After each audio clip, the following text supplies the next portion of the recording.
Nessun taglio ai servizi, nessuna penalizzazione territoriale, nessun trasferimento di risorse da una provincia all'altra. Con queste richieste si è aperto il tavolo a Palazzo Piloni convocato dal presidente Staunovo Polacco su richiesta dei sindacati che si battono su 3 imprescindibili priorità: tutela del diritto alla mobilità dei cittadini, qualità del servizio, valorizzazione del personale. In ballo c'è la specificità del territorio bellunese. Soprattutto la specificità di questo territorio, soprattutto perché non è paragonabile al resto del Veneto.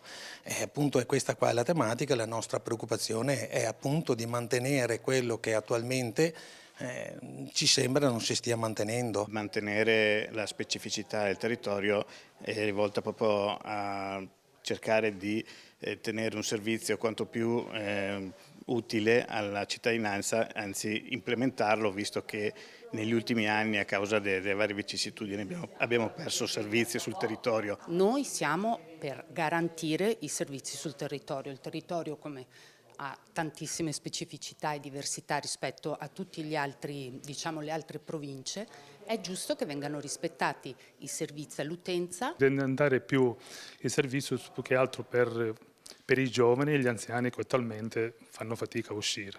Ecco, che un domani questa nuova tipologia che la Regione Veneto vuole fare, e cerchiamo di tenere la nostra identità bellunese. Nel frattempo sia Dolomiti Bus per Belluno che Amom per Treviso i sindacati sono pronti a chiedere il reinvestimento degli utili di bilancio, cogliendo l'opportunità rappresentata dalla nuova centralità del trasporto pubblico locale affermata nella riforma. Forte richiamo alla prudenza, quello del presidente della provincia. È un tema su cui bisogna stare attenti e quindi valutare se le varie soluzioni proposte o messe sul tavolo portino come minimo appunto un mantenimento del servizio o meglio un miglioramento. Insomma, ecco, questa è la base di partenza su cui dobbiamo discutere. Il territorio, tramite i suoi rappresentanti in Consiglio provinciale e i sindaci, sarà chiamato al confronto. Poi se sia meglio rimanere da soli in un bacino per i fatti suoi, quindi con un'agenzia per i fatti suoi, oppure se sia opportuno, conveniente andare a fare delle alleanze con altri territori, questo lo valuteremo dal punto di vista tecnico e politico ovviamente, però con un approfondimento e non solo